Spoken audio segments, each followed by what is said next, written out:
Welcome back to Play the Game HQ. I'm Daniel, and this is Critter Kitchens. It is the newest game from Cardboard Alchemy, who helped sponsor this video, and it is coming to Kickstarter soon. Now, this is their follow-up to Flamecraft. It is the same artist, which is why you will notice a very similar cosmetic appeal between the two games.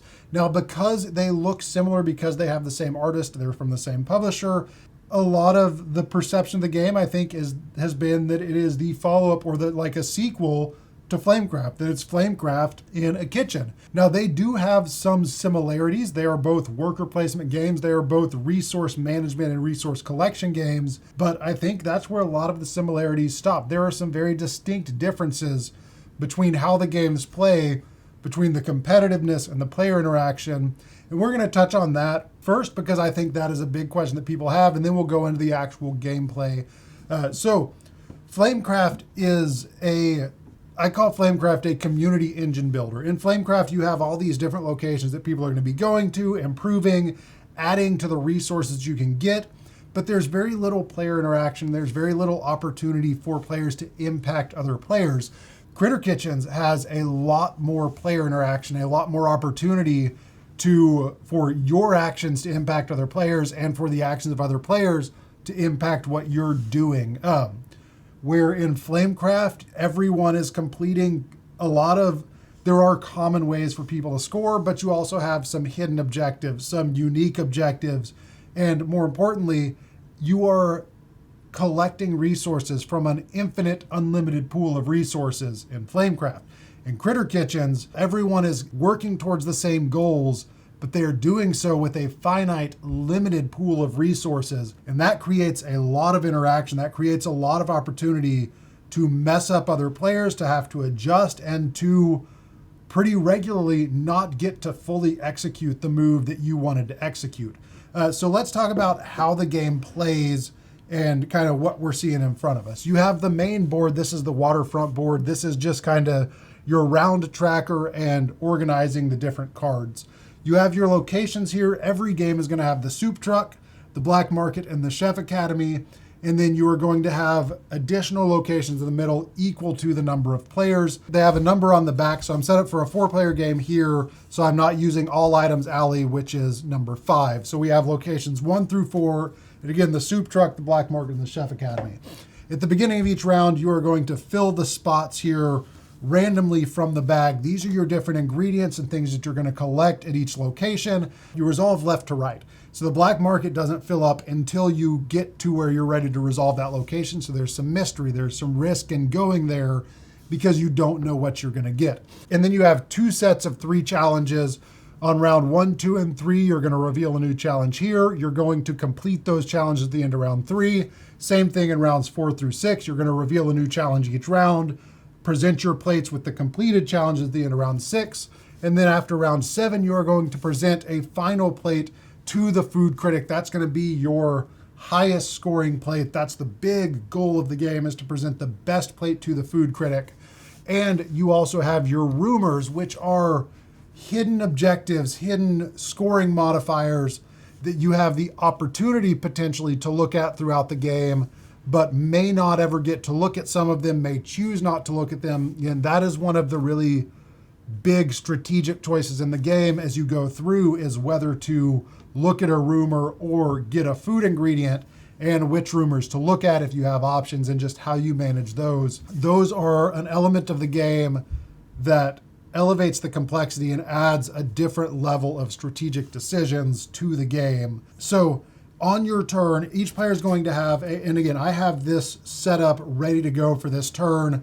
This is theoretically turn number 3. I have everyone's workers placed and ready to go. Obviously, I only have my space set up here, but the way it's going to go at the beginning of each round, players are going to secretly pick where they're going to send their workers with these cards. They would be face down. Everyone has a deck of cards that has each location on it, and you're going to use those to pick where you send your chefs. The flow of each round is sending chefs out to all of these different locations to collect ingredients, to then bring back and complete challenges and give a final plate that's very valuable, hopefully, to the food critic. Now, there are a lot of different food critics, and they all have different modifiers. Each one of them has a different thing that they do to the scoring. So the tree shrew is throughout the game, spice multiplies ingredient values by 3 instead of 2. So this is a spice token. This is a cheese spice. I can play this on a cheese token to double the value normally, but with the tree shrew, the spice triples the value. So you'll notice each of these ingredients has a number at the top. That's just the value of the ingredient. You're trying to score more points, so you want higher value ingredients, but you may take lower value ingredients because at least you have that ingredient to use. And each player does have a player shield that they can use to hide their plates as they're going. I'm not going to put that up because we don't need that here, but it is a player shield and player reference guide. And then each player is going to have 3 plates for plating their challenges, and then a larger plate for plating the final plate for the food critic. And again, I have theoretically already collected these resources from the 2 previous rounds. So we're going into the 3rd round in this hypothetical setup. Now the soup truck doesn't have anything on it. The soup truck always starts with a bisque, and then any items that are not collected in the previous round go on the soup truck, because the soup truck is where you throw all of yesterday's leftovers to make a soup. Hopefully not just loaves of bread and hunks of cheese, but that's where thematically in the game, the soup truck is all of the leftovers going in to make a nice, rich, hearty stew. Now you can always collect soup from the soup truck. The soup and the bisque are just wilds. The soups are worth 1 point, the bisques are worth 3. But other than that, you're going to be going to these other locations and collecting the ingredients that are there. Now each player has 3 chefs that they're going to be sending. You have the mouse, the lizard, and the boar. The mouse is the fastest. The mouse gets to pick first, but it can only carry 1 ingredient. The lizard picks second and can carry 2 ingredients, and the boar picks third, but they can carry 3 ingredients. So each player is going to secretly pick by placing these cards face down at their mouse, lizard, and boar space on their player mat to where they want their different chefs to go. And then you are going to resolve each location left to right, mouse, lizard, then boar. So you have this board right here that determines tiebreakers. So right here we have blue and yellow have both sent their mouse to this location. So blue is in front on this track, so blue is going to get to pick first, and blue's little hat is going to go to the back after this. So if the first ingredient that is chosen results in a tie, you send the first player in that tie back to the back of the line. If it's the second or third or fourth ingredient, you don't do this. You only do this if the first ingredient taken results in a tie. So blue would get to go first because they were ahead. Let's say blue takes this 4 bread, and then yellow gets to go, and yellow gets to take this 3 meat. They choose what they're going to take. And then I'm here with my lizard, who can carry 2 items, but because there is an item here, I only get to take 1. So I'm going to take this wine, I'm going to put it over here. Now, if there are no ingredients left, you get to take 1 soup. You don't get to take soup up to your carrying capacity. You just get to take 1 soup if there are no ingredients. But because I got to take 1 ingredient, I don't get to take a soup. And there you can already kind of start to see that strategic decision-making come together of where you want to send your chefs based on where you think other people are going to send their chefs, because you don't know, everyone reveals where they're going at the same time. So that player interaction is already coming into play in this example here, where I did not get to fully utilize my lizard because there were other players already there.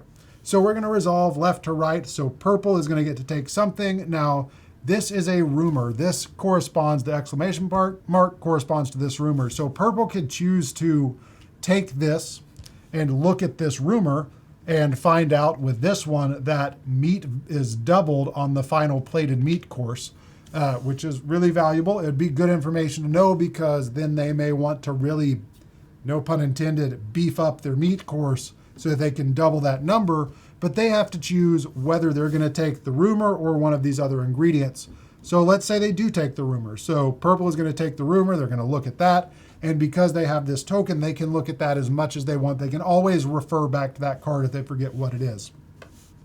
There's no other chefs at this location, so these are going to go down to the Chef Academy.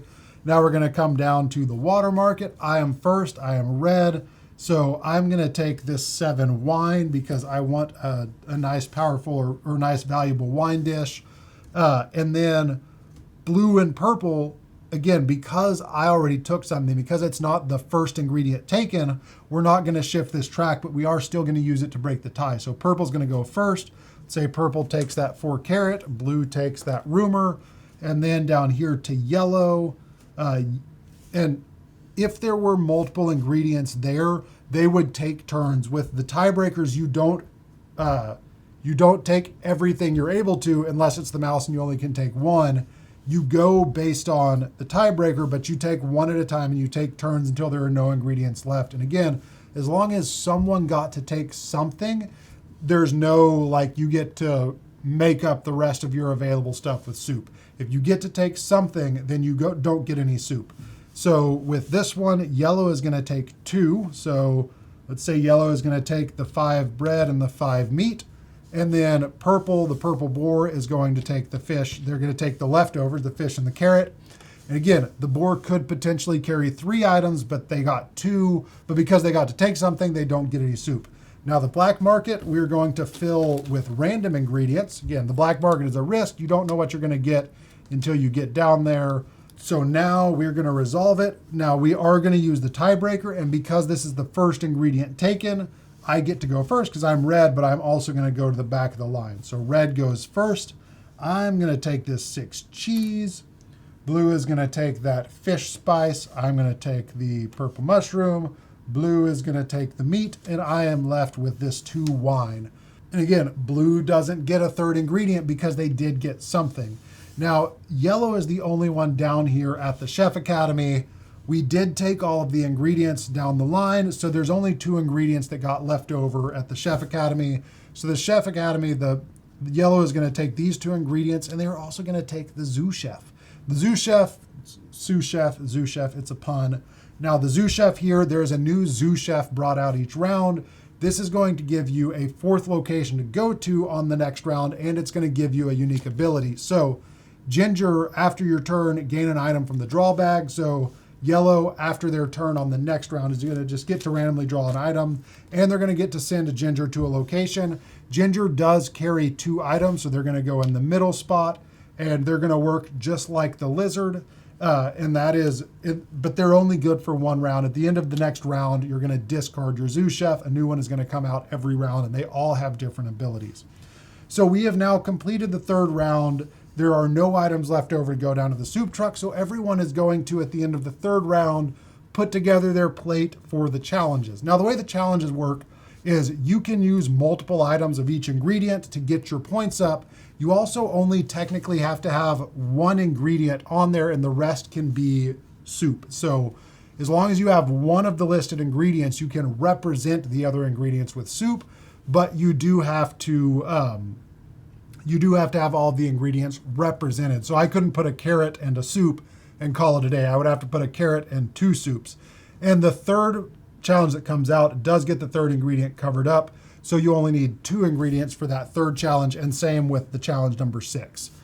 So each player is going to put together their plates as best they can. Again, you can stack ingredients. So I could put a 6 and a 3 cheese on this coastal fusion dish to be 9 points instead of just 6 or 3. I could also spice that 6 to make that worth 12. The spice only applies to 1 ingredient, not all of the ingredients on the plate. So that'd be 12, 13, 14, 15 just from cheese. And the way the challenges score is that's shown right here. So if your total challenge for each plate adds up to 6, that plate is worth 1 star, 12 or more is worth 2 star, 21 or more is worth 4 stars. So you don't have to complete any challenge. You don't have to complete all of the challenges, but at the end of round 3, you do have to discard down to 5 ingredients and 10 ingredients at the end of round 6. So that's your refrigeration. You have a finite amount of space in the refrigerator, so you have to choose which ones you're going to carry over if you have more than 5 or 10 at the end of round 3 and 6 respectively. So it's in your interest to complete the challenges with lower value ingredients and save your higher value ingredients for the food critic, if that's the way you want to play it strategically. So for this first plate, I could do 4 and 5 and a soup. So that is mushrooms, carrots, and a soup. So I have that one completed. Over here, I have bread, I have a fish, or I have cheese, I have fish, and I don't have a carrot, so I can't actually complete this one.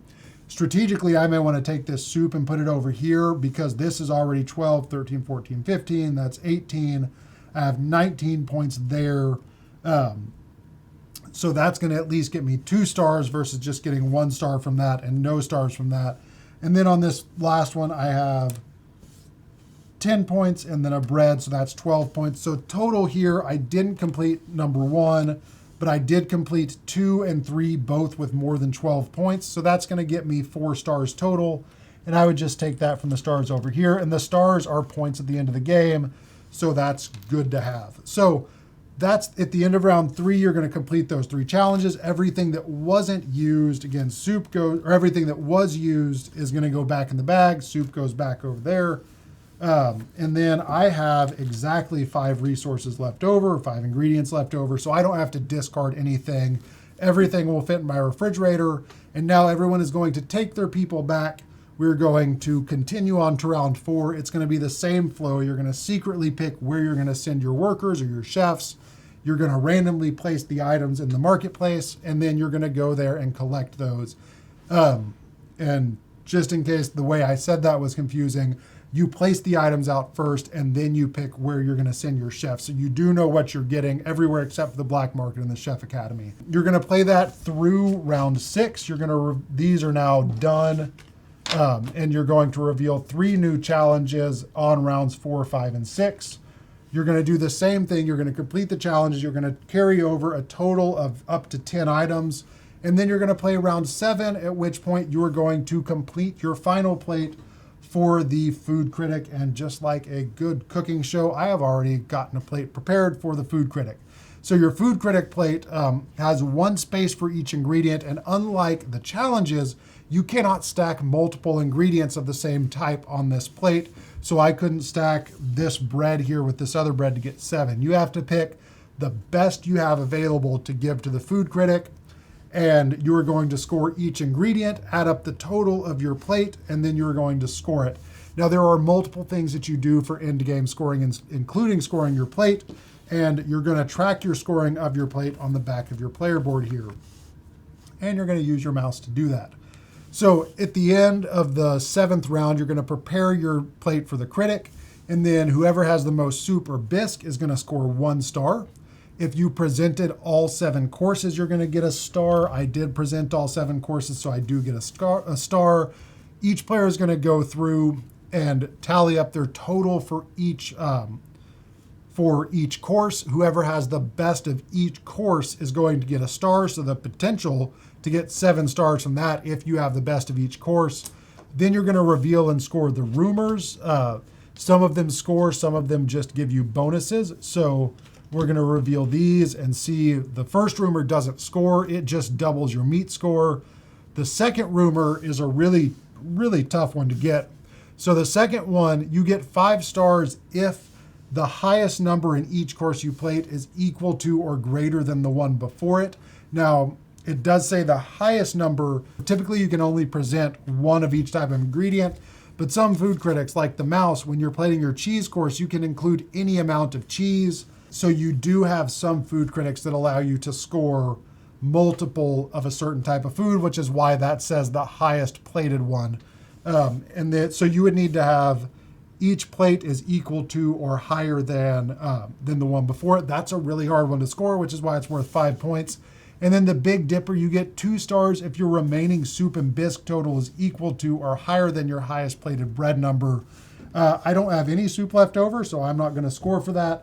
But I do want to point out there are a lot of rumors. This is the unused rumors, so those are going to change each game. There's going to be a different combination of rumors, and that is why it is really a significant strategic decision as to whether you're going to look at those or you're going to take the ingredients and go based on the known information and leave some of that information unknown and hope that you luck into it. If you don't look at the rumors, you still score if you satisfy them. You just don't know what you're actually going for with those. So at the end of that, you're going to have your stars for all of those. You're going to score your final meal, which is going to be tracked here. So I have 4 for the bread. I have 7 for the carrots. That's going to put me at 11. I would have 3 doubled to 6, except for my tree shrew, instead of spices doubling ingredients, the tree shrew has them triple ingredients. So that's going to be worth 9. That's going to put me at 20. And then 6 plus 6 plus 6, that's going to put me at 38. And then 5 tripled, again, spices triple, so my wine is worth 15, so that's 38, 48, 53. So I have 53 points for my plate, which is going to get me an additional 8 stars. I'm going to tally up all of my stars. Whoever has the most stars at the end of the game wins. And that is how the game of Critter Kitchens plays. Now, again, there is a lot of comparison. There's a lot of, I've seen a lot of like, it's a sequel to Flamecraft. I have even called it the follow-up to Flamecraft. Again, because it is so similar in look. It is a worker placement game. You are managing resources. But the biggest differences that I have seen in these two games is Flamecraft, everyone is competing for some unique objectives. Again, some shared objectives, some unique objectives, but you're going for your pool of resources is infinite, and there are very few things that you can do to really mess up the other players.